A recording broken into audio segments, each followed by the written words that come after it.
Ghost stories in Hindi में आप सभी का स्वागत है। दोस्तों, अगर आप लोग इस चैनल पर नए हो तो इस चैनल को सब्सक्राइब कर लीजिए। जाकर हमारी दूसरी कहानियाँ ज़रूर देखें और सुनें।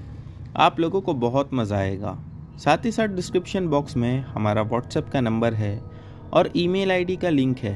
अगर आप में से कोई हमें अपनी कहानियाँ भेजना चाहता है तो उस लिंक पर क्लिक करके हमें अपनी कहानियाँ भेज सकता है। चलिए बढ़ते हैं हमारी कहानियों की ओर। दोस्तों, आज कहानी शुरू करने से पहले मैं आप लोगों को कहना चाहता हूँ कि हमारी पिछली वीडियो में जिस भूत के वीडियो के बारे में मैंने आप लोगों को बताया था, आप में से कई सारे लोग मुझे ईमेल कर रहे हैं और इंस्टा पे मैसेज कर रहे हैं। मैं आप लोगों को वो वीडियो सिर्फ व्हाट्सएप पर ही शेयर कर सकता हूँ। व्हाट्सएप पर मैंने कई सारे लोगों को शेयर की है वो वीडियो। अगर आप देखना चाहते हो तो मुझे व्हाट्सएप पर ही मैसेज करना। चलिए अब कहानियाँ शुरू करते हैं। दोस्तों, हमारी आज की ये कहानी अंकित की है। चलिए इनकी कहानी शुरू करते हैं। मेरा नाम अंकित है। ये घटना जो मैं आप लोगों को बताने जा रहा हूँ ये 2001 में घटी थी। दोस्तों, वैसे तो आप में से कई सारे लोगों ने भूतिया स्कूल, हॉस्टल और भूतिया हॉस्पिटल के बारे में सुना होगा, लेकिन आज मैं आपको एक ऐसे स्कूल के बारे में बताने जा रहा हूँ जिसे सुनकर आपका भी दिल दहल जाएगा। ये घटना जब 2001 में घटी थी, उसके बाद कुछ लोग तो ऐसे थे जो उस स्कूल के पास से गुजरने में भी डरते थे। बात कुछ ऐसी थी कि एक बड़ा सा प्लेन ग्राउंड हुआ करता था। कहा जाता था कि वहाँ पर बहुत साल पहले कुछ कब्र बनी हुई थी। दोस्तों, मेरे कहने का मतलब ये है कि वहाँ पर कुछ लोगों ने किसी मुर्दों को गाड़ दिया था। शायद वो चोर डकैत थे या पता नहीं, लेकिन इतना लोग कहते थे कि वहाँ पर मुर्दे दफन है। वो जो जगह थी वो काफ़ी बड़ी और अच्छी जगह थी। वहाँ पर 1995 के आसपास एक स्कूल बनने का काम शुरू हुआ, जो कि गवर्नमेंट स्कूल था। वो स्कूल का काम कुछ कुछ समय में बार बार रुक जाता था, लेकिन बहुत मुश्किल से सन 2000 में वो काम पूरा हुआ और उसके बाद 2001 में वहाँ पर स्कूल शुरू हुई। दोस्तों, शुरू के 3-4 महीने तक तो वहाँ पर ठीक ठाक चलता रहा और कुछ लोग ऐसे थे जो वहाँ पर कुछ पैरानॉर्मल एक्टिविटीज़ को देखते थे, लेकिन इस बात से इतना ज़्यादा लोगों के दिल में डर नहीं था। अब हुआ कुछ ऐसा कि अक्टूबर का महीना शुरू हुआ, 2001 साल था, और उसमें जो वहाँ पर वॉचमैन ड्यूटी किया करता था, उस वॉचमैन को कहा गया कि अब से तुम्हें यहाँ पर नाइट ड्यूटी भी करना है, क्योंकि आसपास के लोगों का ऐसा कहना था कि सूरज डूबने के बाद वो यहाँ पर कुछ लोगों को देखते हैं। क्या पता स्कूल में घुसकर कुछ तोड़ फोड़ करे या कोई चीज़ें चुरा ले। दोस्तों, आप में से बहुत सारे लोग ये सोचते होंगे कि स्कूल में से क्या चुराते होंगे, लेकिन स्कूल में से फ़ैन, ट्यूबलाइट्स तक वहाँ के चोर डकैत चोरी कर लेते थे। इसी वजह से वहाँ पर रात में वॉचमैन को रखा गया। वो वॉचमैन का कहना ये था कि जिस दिन उसकी पहली नाइट ड्यूटी थी, रात के करीब 12:30 बजे के आसपास उसने कुछ आवाज़ें सुना। वो आवाज़ें ऐसी थी जैसा कि पूरी स्कूल में वो आवाज़ गूंज रही थी, मानो किसी खाली पहाड़ी में या किसी खाली वैली में जाकर जब हम चिल्लाते हैं और वो आवाज़ गूंजती है और कई बार हमें सुनाई देती है हर जगह से टकरा कर, वैसी ही आवाज़ें उस स्कूल में सुनाई देती थी। यूँ लगता था कि कोई ज़ोरों से चीख रहा है, चिल्ला रहा है। कई बार तो ऐसा लगता वॉचमैन को कि पूरे स्कूल में कोई तेज़ी से भाग रहा है। दोस्तों, अगर आपसे थोड़ी दूरी पर कोई तेज़ी से भागे तो आप उसके भागने की आवाज़ नहीं सुन सकते, लेकिन वो वॉचमैन गेट पर होने के बावजूद स्कूल के अंदर किसी की तेज़ गति से भागने की आवाज़ बिल्कुल साफ सुन पाता था।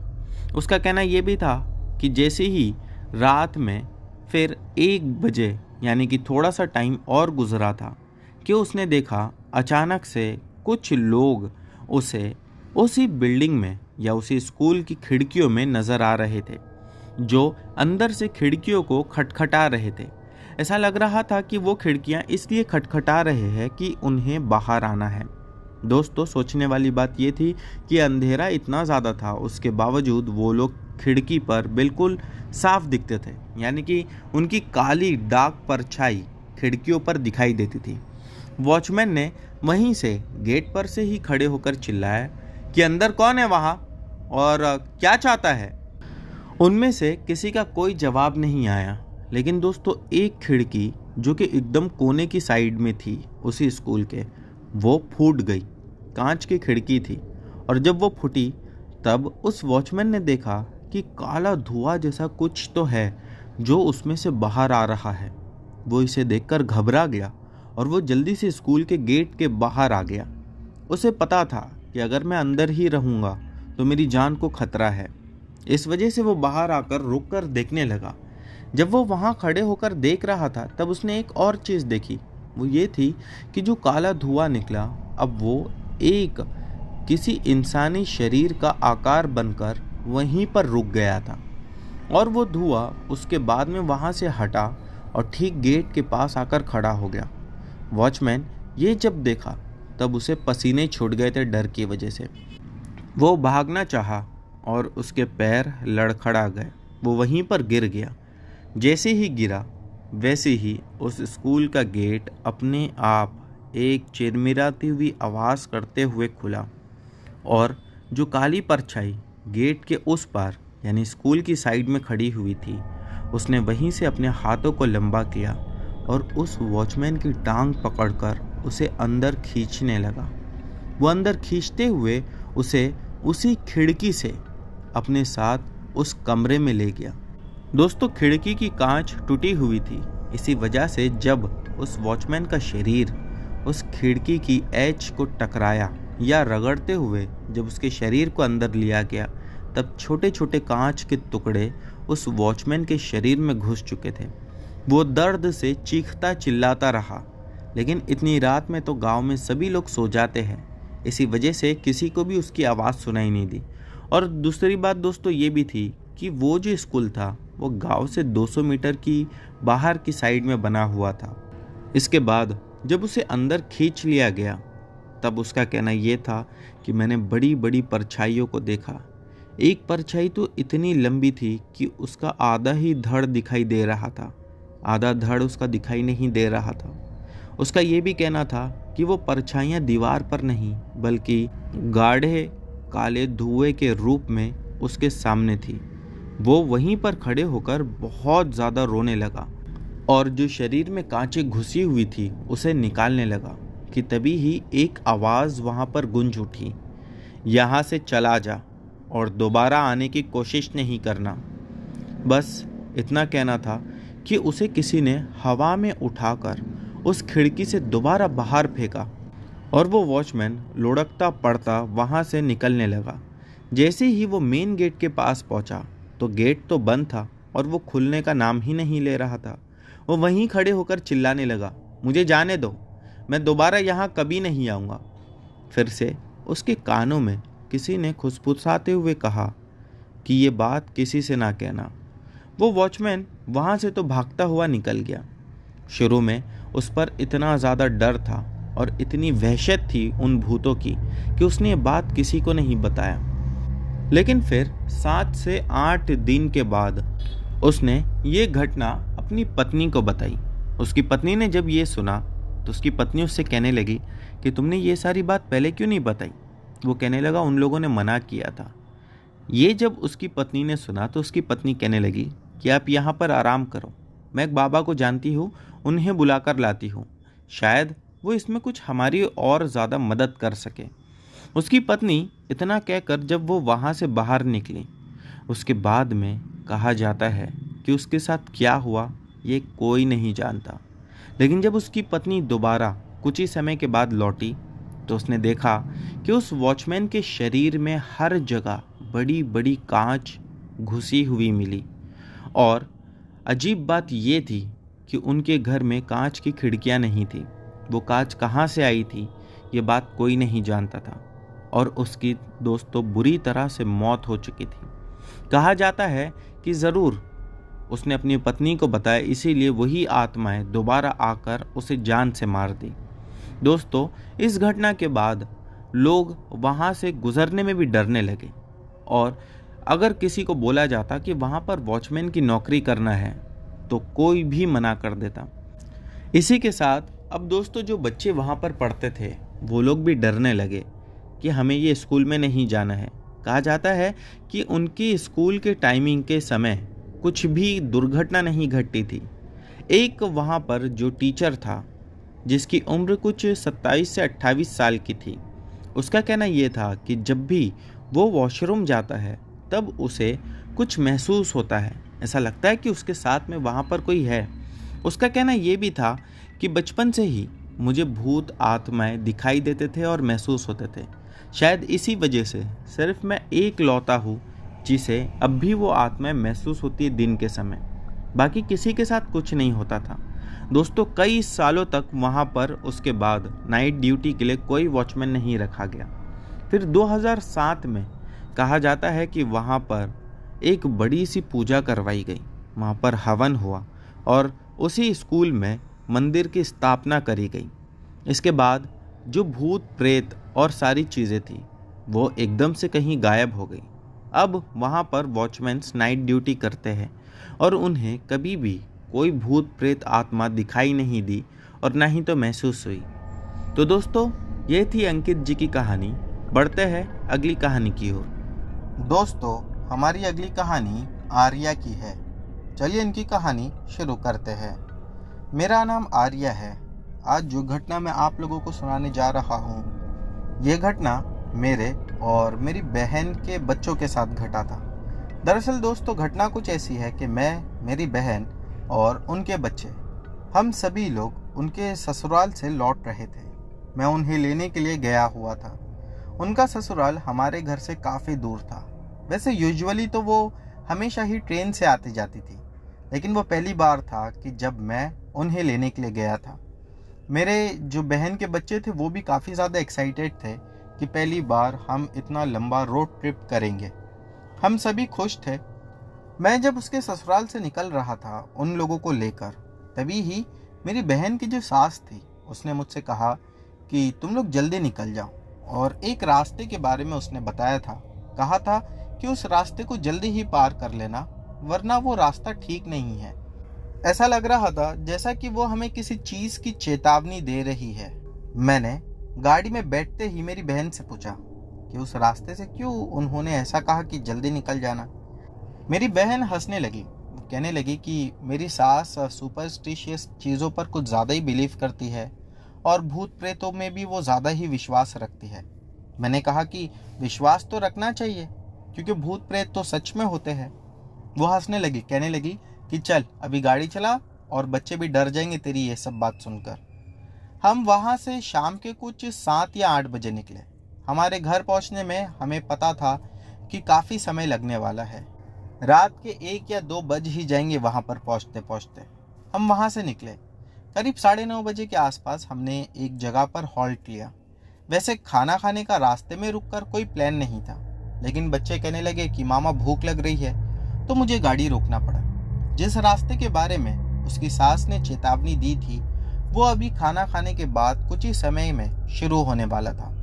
हम वहाँ से निकले और थोड़ी ही दूरी पर आने के बाद मैंने मेरी बहन से कहा कि वो यही रास्ता था ना। मेरी बहन ने कहा कि चल तू चुपचाप चल, अपना दिमाग मत दौड़ा।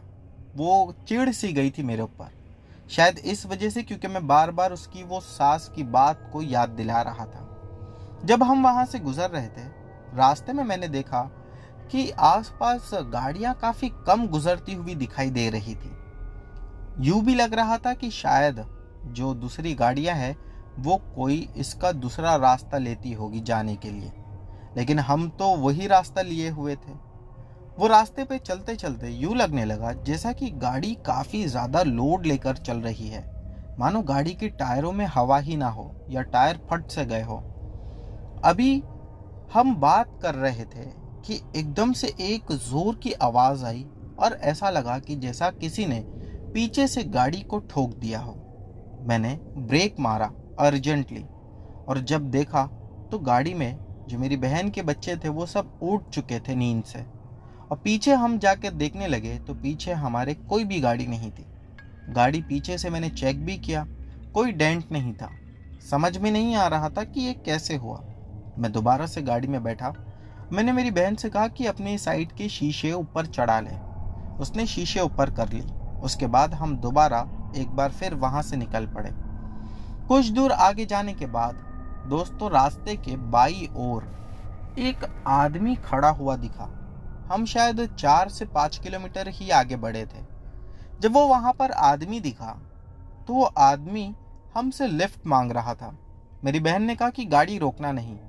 मैंने कहा ठीक है, लेकिन जब उसने दूर से आते हुए ये देखा कि हम उसके पास पहुंचने में गाड़ी को स्लो नहीं कर रहे हैं, वो हमारी गाड़ी के सामने आकर खड़ा हो गया, जिस वजह से मुझे ब्रेक लगाना पड़ा। फिर मैं उससे कहने लगा कि ये आपने क्या पागलपन किया, अभी अगर आपका एक्सीडेंट हो जाता तो। वो कहने लगा मेरी बात सुनो। मैंने कहा क्या है। वो कहने लगा कि मुझे कुछ ही दूर आगे जाना है। मैंने कहा हाँ, लेकिन हमारी गाड़ी में जगह नहीं है। उसने पीछे की सीट की ओर अपनी नज़रें घुमाई और कहने लगा एक सीट खाली है, मुझे बिठा लो, मुझे बहुत जल्दी में जाना है। मैंने कहा कि ठीक है। वो उसके बाद आकर गाड़ी में बैठ गया। गाड़ी में बैठने के बाद हमारी गाड़ी में अजीब सी स्मेल आने लगी। मेरी जो बहन का बेटा था वो कहने लगा कि मामा मुझे बहुत स्मेल आ रही है और ये स्मेल इसी आदमी में से आ रही है, इसे बाहर निकाल दो। वो मेरी बहन के बेटे को देखने लगा और उसके सर पर हाथ फेरते हुए कहा बेटा अभी कुछ ही दूर, मैं निकल जाऊंगा। उसको देखकर दोस्तों अजीब सा मन में डर पैदा हो रहा था। मेरा जो बहन का छोटा बेटा था वो कहने लगा कि मामा मैं आगे आ जाता हूँ, मुझे इसके पास बैठने नहीं जम रहा है। मैंने गाड़ी को फिर से आगे एक जगह पर रुकाया और उसे अपनी आगे की सीट पर यानी बहन की गोद में बिठा दिया। गाड़ी दोबारा से चलने लगी और चलते चलते मुझे बहुत ज़्यादा नींद आने लगी। जब मैंने गाड़ी में चारों ओर नज़र घुमाकर देखा तो पाया कि मेरी बहन और उसके दोनों बेटे गहरी नींद में थे, लेकिन वो आदमी बड़ी बड़ी आंखें करके मेरी ही ओर देख रहा था। ऐसा लग रहा था जैसे कि मानो वो मेरे सोने का ही इंतज़ार कर रहा है। मुझसे अब गाड़ी नहीं चलाई जा रही थी नींद की वजह से, जबकि दोस्तों ऐसा नहीं था कि मैं अपनी नींद पर कंट्रोल नहीं कर सकता था। मैंने आगे गाड़ी रुकाई, पानी की बोतल लेकर मुंह पर पानी मारा और दोबारा से गाड़ी चलाना शुरू किया, लेकिन फिर से वैसा ही हुआ। दोस्तों कुछ ही देर के बाद मेरी नज़र एक बड़े से साइन बोर्ड पर पड़ी। मैंने कहा कि ये साइन बोर्ड तो अभी आकर गया था, ये दोबारा यही साइन बोर्ड कैसे आया। मैं गाड़ी को और तेज चलाने लगा, लेकिन एक अजीब बात यह हुई कि तीसरी बार भी वही साइन बोर्ड मुझे दिखाई दिया। अब कहीं ना कहीं मुझे डर लग रहा था और मैं समझ चुका था कि ये कोई भूत प्रेत है या फिर ये छलावा है जिसने हमारी गाड़ी में बैठकर हम सबको भटका दिया है। मैंने उससे कहा तुम गाड़ी से अभी इसी समय यहीं उतर जाओ। वो कहने लगा कि मैं थोड़ा आगे उतर जाऊंगा। मैंने कहा नहीं, अभी इसी समय तुमको उतरना पड़ेगा। हमारी बात सुनकर जो मेरी बहन सोई हुई थी वो नींद से जाग गई। जो कहने लगी क्या बात है, हमने तो कहा था ना इसे आगे तक छोड़ देंगे, फिर तो इसे यहीं क्यों उतार रहा है। मैंने मेरी बहन को देखा और उसे गुस्से में आंखों में ही इशारा किया। वो समझ चुकी थी। मैंने कहा कि नहीं, बस तुमको अभी यहीं उतरना है।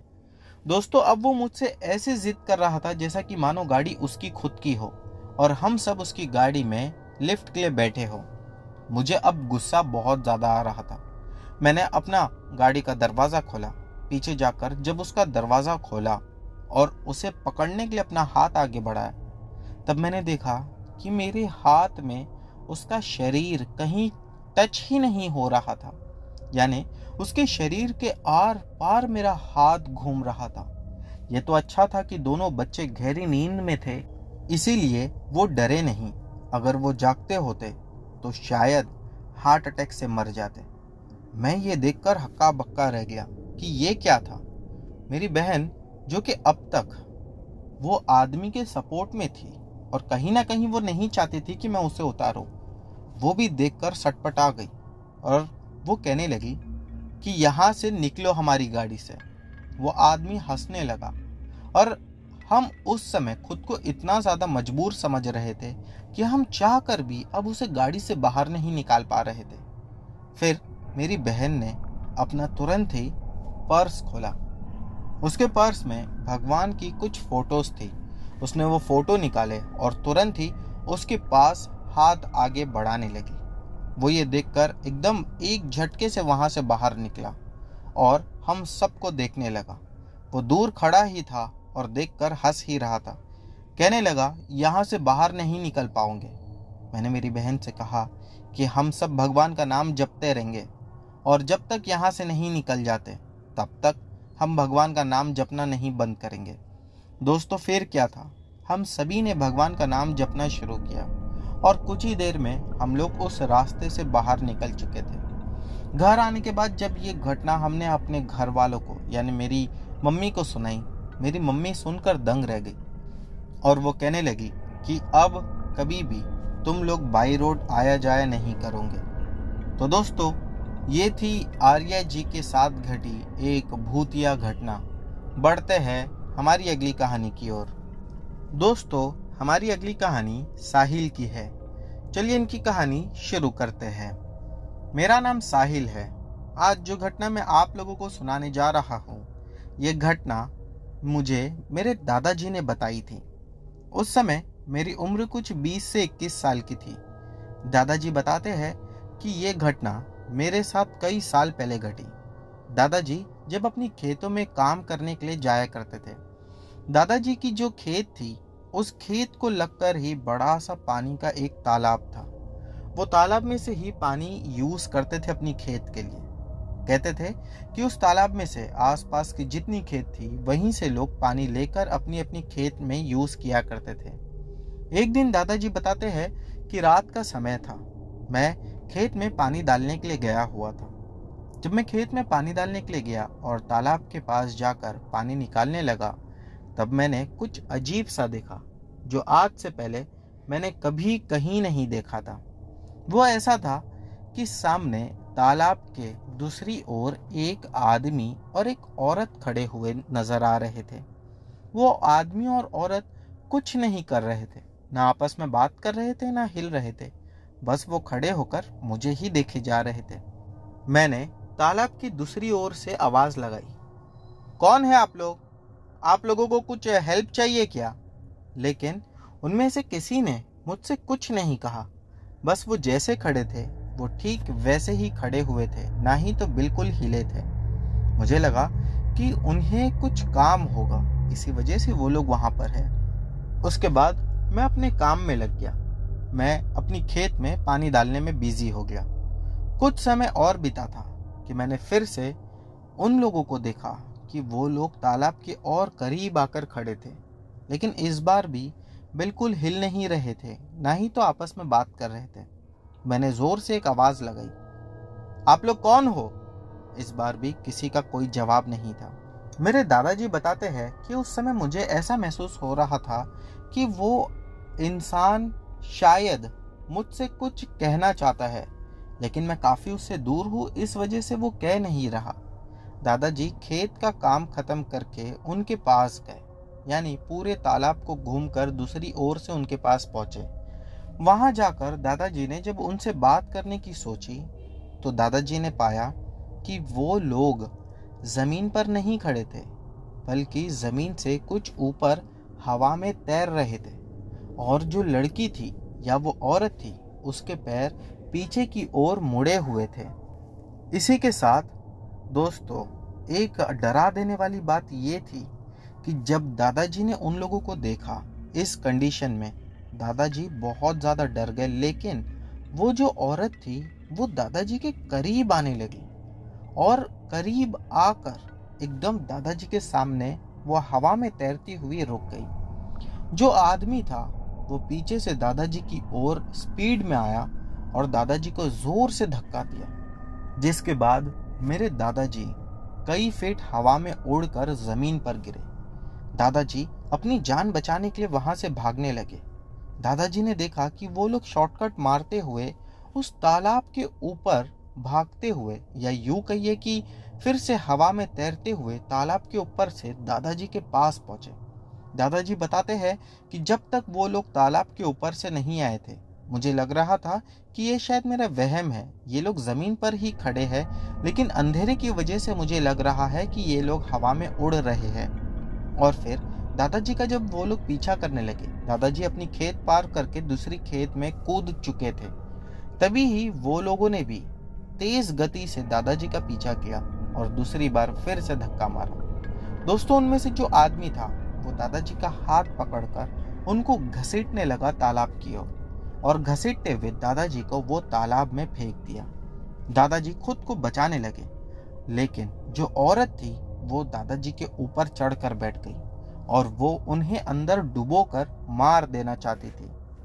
मेरे दादाजी बताते हैं कि मैंने बहुत मुश्किल से वहां से खुद को निकाला और जल्दी जल्दी तालाब से निकलकर दोबारा भागने की कोशिश किया।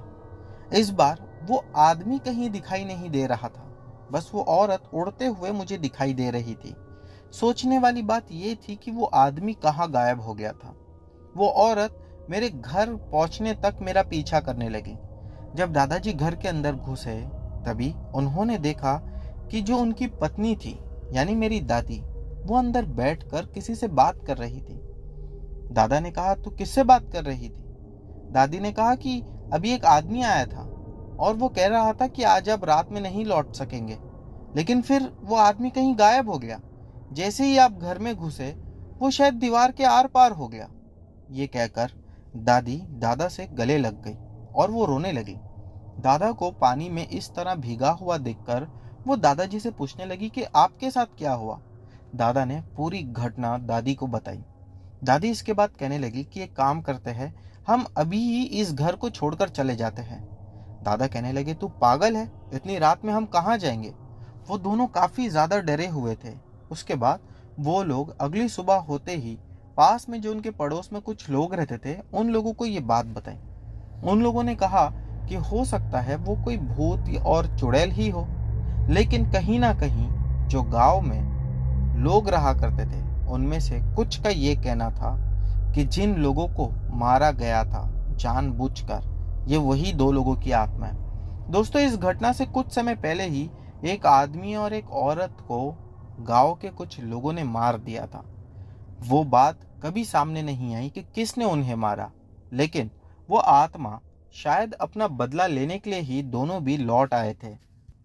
फिर दोबारा से दादी को मेरे दादा कहने लगे कि मुझे लगता है कि यहाँ पर रहना अब खतरे से खाली नहीं है। कहा जाता था गांव में कि अगर वो आत्माएं किसी को दिख जाए तो वो आदमी का जिंदा बच पाना नामुमकिन होता है। और दोस्तों, हो ना हो, ये आदमी का रूप धारण करके वही भूत आया था घर पर, जिसने दादी से कहा कि आज दादाजी घर पर रात में नहीं लौटेंगे। उसके बाद दोस्तों 3-4 दिन तक दादाजी खेत में नहीं गए, किसी दूसरे को भेजकर वहां पर पानी डलवा दिया करते थे। फिर दादाजी बताते हैं कि एक शाम मैं घर के बाहर बैठा हुआ था। दूर मुझे वही आदमी और औरत, या यूं कहिए कि उनकी आत्माएं बिल्कुल साफ नजर आ रही थी, और वो दोनों ही दादाजी को घूर रहे थे। जैसा दोस्तों एक शेर अपने शिकार के लिए बैठा होता है, ठीक वैसे ही वो लोग भी शायद दादाजी का इंतजार कर रहे थे कि कब दादाजी वहां से निकलेंगे और ये दोनों उन पर हमला कर देंगे। मेरी दादी तो काफी ज्यादा पूजा और पाठ में विश्वास रखती थी। इसी वजह से दादाजी को उन्होंने एक रक्षा कवच दिया था हाथ पर बांधने के लिए, और वो खुद भी अपने हाथ पर वो रक्षा कवच बांध कर रखी थी। वो दादाजी से कहती थी कि कुछ भी हो जाए इसे मत निकालना। फिर दादाजी बताते हैं कि वो रक्षा कवच के सहारे ही मैंने कई दिन तक वहां पर बिता दिए। एक दिन दादाजी किसी काम से बाहर गए हुए थे। जब दादाजी घर में आए तब रात काफी हो चुकी थी। रात के कुछ 11 बज चुके थे। दादी कहने लगी कि आज जो मैंने देखा उसे देखकर मेरा दिल दहल गया। दादा ने पूछा कि ऐसा क्या था? दादी कहने लगी कि वही आदमी और औरत सामने आए थे और वो दोनों ही अपने ऊपर पता नहीं कैसे आग लगा लिए, और फिर दोनों चीखने चिल्लाने लगे और धीरे धीरे वैसे ही जलते हुए हमारी घर की ओर आ रहे थे।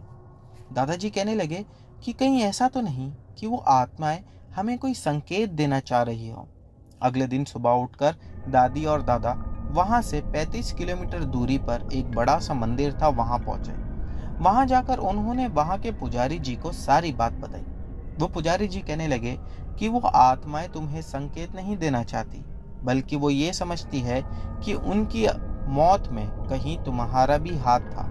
और वो दादी के सामने जो जल कर वो लोग आए थे, वो ये दिखाना चाह रही थी कि किस तरह गांव के लोगों ने हमें जलाकर मार दिया था।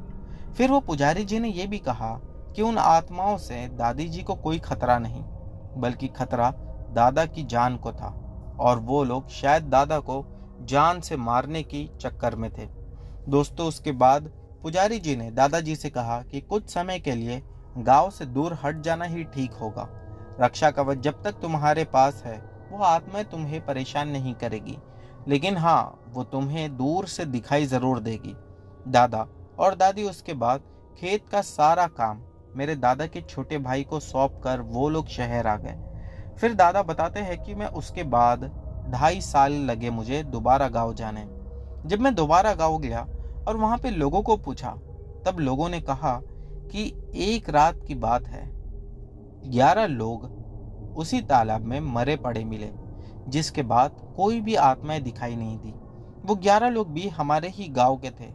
हो सकता है दोस्तों कि उन आत्माओं को यूं लगा हो कि हमने अपना बदला पूरा कर लिया, इसी वजह से वो उन 11 लोगों को मार कर वहां से चले गई थी। तो दोस्तों, अब बढ़ते हैं हमारी अगली कहानी की ओर। दोस्तों, हमारी अगली कहानी नरेश ने हमें भेजी है। चलिए इनकी कहानी शुरू करते हैं। मेरा नाम नरेश है। दोस्तों, आज जो घटना मैं आप लोगों को बताने जा रहा हूँ, ये घटना मैंने अपने पापा से सुनी थी। चलिए अब घटना पर आता हूँ, और मैं आगे की घटना आप लोगों को उन्हीं के पॉइंट ऑफ व्यू से बताऊँगा। मेरे पापा बताते हैं कि बहुत मैं छोटा था, शायद 10 या 12 साल की उम्र हुई होगी मेरी।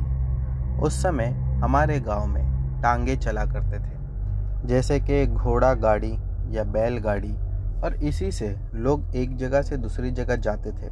इन्हीं पर सामान भी लाद कर एक जगह से दूसरी जगह ले जाया जाता था। हमारा गांव उस समय बहुत ज़्यादा डेवलप भी नहीं हुआ था। शायद यही एक कारण था कि जिस वजह से वहाँ पर गाड़ी मोटर कभी कभार देखने को मिल जाती थी। बात कुछ ऐसी थी कि गांव में एक टांगे वाला था। उसके साथ जो घटना घटी, वो घटना के बाद गांव के लोग डरे डरे सहमे सहमे रहने लगे।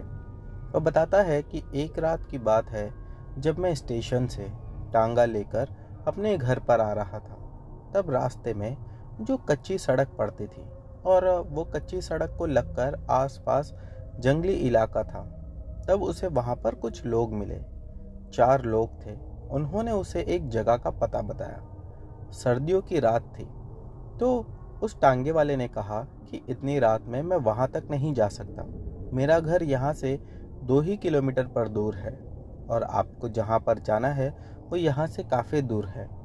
लेकिन वो लोग उससे ज़िद करने लगे कि हम लोग काफ़ी दूर से आए हैं और रास्ता भी भटक गए हैं। हमें पता नहीं कि किस ओर जाना है। इतनी रात है, सर्दियों का मौसम भी है। और टांगे वाले से थोड़ी ज़िद भी करने लगे।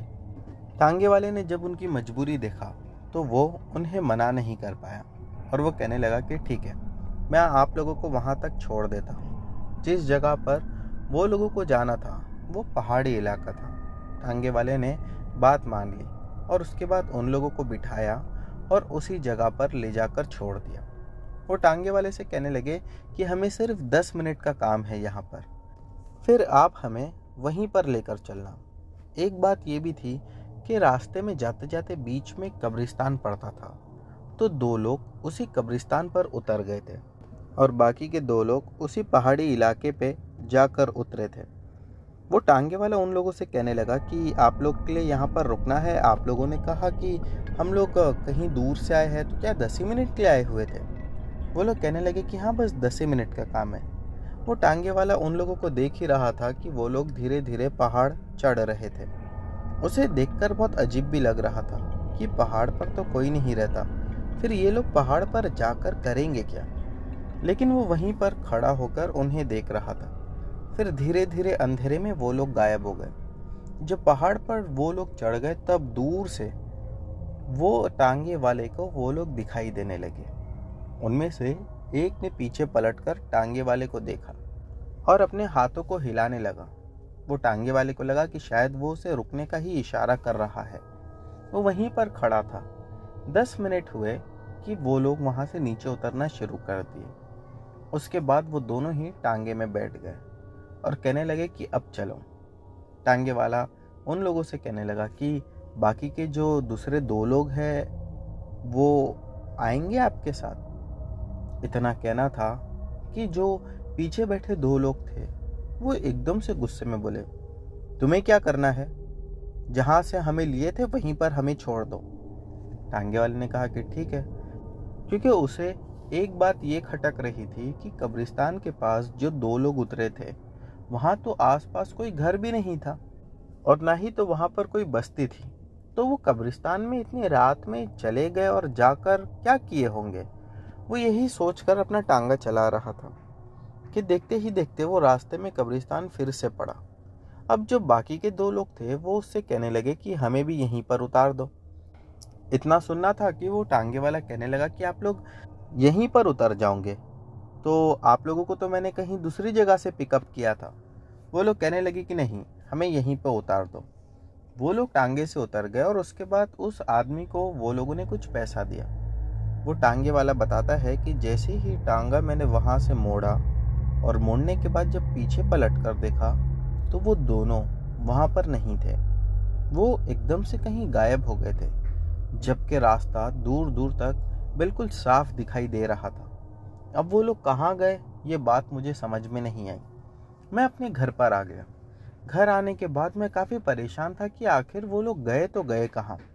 ये बात मैंने अपने घर पर अपनी पत्नी और अपने बच्चों को भी बताई, लेकिन वो लोगों ने भी कहा कि रात के अंधेरे में हो सकता है आपको दिखे ना हो। एक बात मुझे फिर भी ये खटक रही थी कि कब्रिस्तान में जाने के बाद ये लोग कहाँ गायब हो सकते हैं। मैंने इस पर ज़्यादा ध्यान नहीं दिया और फिर मैं सो गया। अगले दिन से वही अपने काम पर लग गया। 4-5 दिन के बाद मुझे एक सवारी मिली जिसने उसी कब्रिस्तान के पास जाने का मुझे कहा। स्टेशन से मैंने उस सवारी को लिया और कब्रिस्तान के पास जाकर उसे छोड़ दिया। मैं उससे कहने लगा कि अभी कुछ दिन पहले मुझे कुछ लोग मिले थे, उन्हें भी मैंने कब्रिस्तान लाकर छोड़ा था। यहाँ तो कोई घर नहीं है, फिर आप लोग जाते कहाँ हो? वो आदमी कहने लगा कि मैं तो यहाँ पर काम करता हूँ, मैं रहता भी यहीं पर हूँ। वो आदमी मुस्लिम था। वो कहने लगा कि मैं अपने घर गया हुआ था किसी काम से, मेरा काम हो गया तो मैं लौट कर आ गया। फिर मैंने उससे पूछा कि मुझे एक बात पूछनी है, जब आप यहाँ नहीं थे तो क्या यहाँ पर कोई और था आपकी जगह पर? वो कहने लगा कि हाँ, अंदर एक आदमी था। मैंने कहा कि मुझे उससे बात करना है। तो उस आदमी ने कहा कि ठीक है, आप मेरे साथ अंदर चलो। मैं अंदर गया और जाकर वो आदमी से बात करने लगा। वो अंदर कब्र खोदने का भी काम करता था और कब्रिस्तान का ध्यान भी रखता था। मैं जाकर उससे कहने लगा कि 4-5 दिन पहले मेरे साथ ऐसी ऐसी घटना घटी। वो सभी लोग कब्रिस्तान के पास उतरे। शुरू में जो 2 लोग उतरे थे उन्हें तो मैंने कब्रिस्तान के अंदर घुसते हुए देखा, लेकिन जो बाद में 2 लोग उतरे वो एकदम से कहीं गायब हो गए, वो मुझे दिखाई नहीं दिए। वो कहने लगा मुझसे कि कब्रिस्तान में अक्सर जिन्नात देखने को मिलते हैं, हो ना हो वो जिन ही होंगे। मैं इस पर विश्वास नहीं कर पा रहा था क्योंकि मुझे तो एकदम साधारण आदमी लगे थे। फिर मैं उससे कहने लगा कि अगर वो जिन थे तो उन्हें टांगे की क्या ज़रूरत पड़ी। तब वो आदमी मुस्कुराकर कहने लगा कि बहुत सारे लोगों को यही लगता है कि ये जिन दिखते नहीं हैं तो शायद इन्हें किसी चीज़ की ज़रूरत नहीं होती। वो भी इंसानों की ही तरह होते हैं, वो भी खाना खाते हैं, उन्हें भी हर चीज़ की ज़रूरत लगती है। बात यह है कि जिन की बहुत अलग अलग टाइप्स होती है, कुछ बहुत ज़्यादा शक्तिशाली होते हैं और कुछ कमज़ोर होते हैं। मुझे ये सारी बातें एकदम से समझ में नहीं आ रही थी और सच कहूँ मैं पूरे दिन का थका हुआ भी था। शायद इस वजह से मेरी ये सारी बातें सर के ऊपर से जा रही थी। मैं सिर्फ हाँ हाँ करके वहाँ से निकल गया। जब मैं वहाँ से निकलने लगा तब वो कहने लगा कि जिन की नज़र में, यानी वो जितने भी जिन्नात थे उनकी नज़र में तुम अच्छे आदमी हो।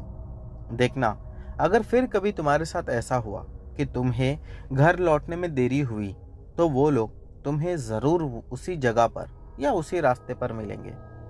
मैंने सिर्फ हाँ कहकर बात टाल दी और अपने घर की ओर बढ़ गया। कुछ दिन बीते कि मेरी पत्नी की तबीयत बहुत खराब रहने लगी और तबीयत खराब होने की वजह से मेरे पास काम के लिए समय नहीं मिल पा रहा था, क्योंकि मुझे काम भी देखना था और मेरी पत्नी की तबीयत को भी। दूसरी बात ये थी कि मेरे बूढ़े माता पिता भी घर में थे और मेरे बच्चे भी थे। इतनी बड़ी फैमिली में मैं सिर्फ अकेले ही कमाने वाला था। मुझे अब समझ में नहीं आ रहा था कि मुझे क्या करना चाहिए, कि अचानक बैठे बैठे मुझे याद आया, जब मैं वो 4 सवारी को छोड़ा था कब्रिस्तान के पास, तब उन लोगों ने मुझे अच्छा पैसा दिए थे। मैं सोचने लगा कि क्यों ना आज रात में जाकर मैं उन लोगों को अपनी समस्या बताऊं। अगर उन लोगों की नज़र में मैं अच्छा आदमी हूं, तो हो सकता है कि वो लोग मेरी मदद ज़रूर करेंगे। यही सोचकर मैं शाम में टांगा लेकर निकल पड़ा और ठीक उसी जगह पर जाकर पहुंचकर खड़ा हो गया।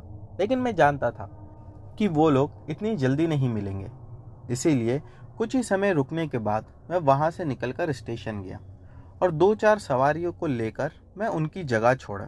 फिर दोबारा स्टेशन पर आ गया। स्टेशन पर आकर मैं इंतज़ार करने लगा। जब सभी टांगे वाले वहां से चले गए, तब मुझे लगा कि शायद अब ये सही समय है उसी जगह पर जाकर इंतज़ार करना। लेकिन फिर भी अकेले जाकर उस घने जंगली इलाके में रुकना ये रिस्की लग रहा था। इसीलिए मैं स्टेशन पर ही काफ़ी देर तक इंतज़ार करने लगा और फिर बाद में वैसे ही खाली टांगा लेकर वहाँ से निकल पड़ा। इस बार जब मैं निकला तो मैं उस जगह को याद कर रहा था जहाँ से उन चारों को मैंने बिठाया था। देखते ही देखते मैं उस जगह के पास पहुँच गया। सर्दियों की रात थी, गहरा सन्नाटा था। सिर्फ मेरे टांगे की चलने की आवाज़ गूंज कर दोबारा मुझे ही सुनाई दे रही थी कि अचानक मैंने देखा वही 4 लोग उसी जगह पर वैसे ही खड़े हैं। टांगे को देखकर वो लोग लिफ्ट मांगने लगे, यानी कि हाथ दिखाने लगे। मैंने तुरंत अपना टांगा रोका। उनको देखकर कहने लगा कि मुझे पहचाने, मैंने आप लोगों को कुछ समय पहले भी छोड़ा था। वो लोगों ने सिर्फ मुझे देखकर मुस्कुराया। मैं कहने लगा कि आप लोगों को वहीं पर छोड़ना है क्या? उन्होंने हाँ में मुंडी हिलाई। पता नहीं इस बार क्या हुआ था कि वो लोग मुझसे बात ही नहीं कर रहे थे और अब मुझे थोड़ा सा डर भी लग रहा था। मैं चुपचाप टांगा चलाता रहा। जैसे ही कब्रिस्तान आया तो वहाँ पर 2 लोग उतर गए। 2 लोग उतरने के बाद बाकी के जो 2 थे वो कहने लगे कि हमें उसी जगह पर छोड़ दो। मैंने कहा कि ठीक है, और मैं पिछली बार की तरह इस बार भी उनका इंतज़ार करने लगा। 10 ही मिनट के बाद वो लोग वहाँ से नीचे उतरे और टांगे पे आकर बैठ गए। इस बार उनके बैठने के बाद टांगा बहुत हैवी हो गया था, यानी कि मुझे टांगा चलाने में भी दिक्कत हो रही थी और जो आगे जानवर लगे हुए थे उन्हें इतना ज़्यादा लोड खींचने में भी दिक्कत हो रही थी। मैं फिर भी कुछ नहीं कह रहा था, बस चुपचाप मैं टांगा चला रहा था। जैसे ही उस कब्रिस्तान के गेट के पास पहुँचे तो मैंने उन लोगों से कहा कि दरअसल मेरे घर में बहुत दिक्कत है। मेरा इतना कहना ही था कि वो लोग कब पीछे से टांगे से उतरे और कब मेरे सामने आकर खड़े हो गए कि मुझे पता ही नहीं चला।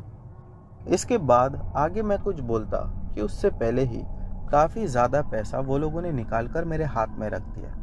मुझे देखते हुए मुस्कुराया और फिर वहाँ से वो लोग कहीं गायब हो गए।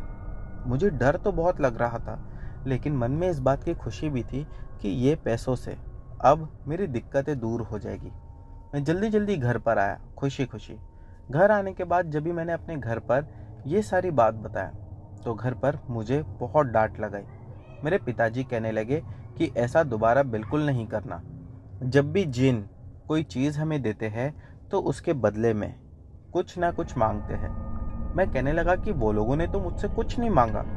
मेरे पिताजी कहने लगे कि भले अभी नहीं मांगा हो, लेकिन बाद में इसकी कीमत चुकानी पड़ती है। दोबारा अब तू कभी भी उन लोगों से नहीं मिलेगा। मैं इस पर हाँ कह दिया और फिर आगे की ज़िंदगी नॉर्मल हो गई। मैंने जितना कर्जा लिया था लोगों से वो भी मैंने वापस कर दिया। कुछ पैसे मेरे पास सेविंग भी हो गए थे। उसके बाद लगभग 15-20 दिन बीते होंगे कि एक रात सच में मुझे आने में ही देर हो गई। जब मैं वहाँ से लौट रहा था तो मुझे एकाएक ख्याल आया कि इसी रास्ते पर वो जिन्नात मुझे मिलते हैं, क्या भरोसा आज भी मिल जाए। और वैसे ही हुआ। जब मैं टांगा लेकर आ रहा था तब वो लोग मुझे सामने दिख गए और इस बार भी मेरा टांगा देखकर वो लोग दूर से ही मुझे देखकर मुस्कुरा रहे थे। उन्हें यही यकीन था कि उनको देखकर मैं टांगा जरूर रोकूंगा। लेकिन पिताजी की वो बात मुझे याद आ गई कि ये लोग बदले में कुछ ना कुछ लेंगे, इसलिए डर के मारे मैंने टांगा रोका ही नहीं और टांगे को और तेज गति से चलाने लगा। मैं जैसे ही उनको क्रॉस करके आगे बढ़ा था कि अचानक मैं ये महसूस करने लगा कि मेरा टांगा हैवी हो चुका है, यानी कि अब फिर से टांगा चलने में दिक्कत आ रही है।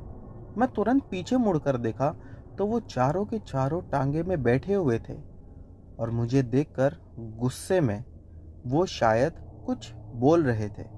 वो भाषा मुझे समझ में नहीं आ रही थी। वो चारों आपस में ही कुछ बात कर रहे थे, लेकिन उनकी नज़रें अब भी मुझ पर टिकी हुई थी। शायद वो आपस में ये बात कर रहे होंगे कि आज इसने टांगा क्यों नहीं रोका, या उन्हें गुस्सा आ रहा होगा कि हमें देखकर भी ये आगे बढ़ गया क्योंकि इसका काम पूरा हो गया। वो कुछ भी सोचे, उससे मुझे कोई लेना देना नहीं था। मैंने अपना मन बना लिया था कि आज मैं इनके साथ नहीं जाऊंगा, इसीलिए मैंने टांगा उस कब्रिस्तान वाले रास्ते की तरफ मोड़ा ही नहीं। मैं सीधा अपने घर की तरफ मोड़कर टांगे को चलाने लगा। लेकिन पता नहीं कुछ ही दूर जाने के बाद वो जानवरों को क्या हुआ कि वो लोग एकदम से रुक गए और वहां से मोड़कर कब्रिस्तान की ओर उसी रास्ते पर जाने लगे। मैं चलते टांगे से कूदकर वहीं पर रुक गया और देखने लगा कि अब क्या होता है। देखते ही देखते वो टांगा सच में वो लोगों के साथ आगे बढ़ने लगा, लेकिन मैं वहां से आगे नहीं बढ़ा क्योंकि मेरे पिताजी ने मुझसे ये भी बात कह रखी थी कि अगर कभी ऐसी कोई स्थिति आ जाए तो उसमें भी अपनी जान को पहले बचाने का सोचना। इसीलिए मैं टांगे से कूदकर जब खड़ा था तो मैं यही सोच रहा था कि मेरी जान बच गई बस, और मुझे कुछ नहीं चाहिए। मैं फिर तुरंत ही वहां से अपने घर पर आया और घर आकर सारी बात बताई। मेरे पिताजी कहने लगे कि दरअसल वो जो टांगे पे लगे हुए जानवर थे वो उनके वश में थे और इसीलिए वो लोग उस जिन की बात माने। अब भलाई इसी में है कि उन्हें भूल जा और दूसरा टांगा खरीद ले। मैंने कहा पिताजी इतने पैसे कहाँ से आएंगे? तब पिताजी मुझे देखकर मुस्कुराए और कहने लगे, मैंने कहा था ना, जिन से जब भी पैसा लोगे उसकी कीमत किसी न किसी चीज़ को देकर या खोकर चुकानी पड़ेगी। तो दोस्तों, ये थी हमारी आज की सभी कहानियाँ। उम्मीद करता हूँ कि आप लोगों को पसंद आई होगी। दोस्तों, इनमें से जो भी कहानी आप लोगों को अच्छी लगी हो उसके बारे में नीचे कमेंट सेक्शन में लिखना मत भूलना। चैनल पर नए हो तो बिना सब्सक्राइब किए मत जाना। मिलते हैं हमारी अगली वीडियो में।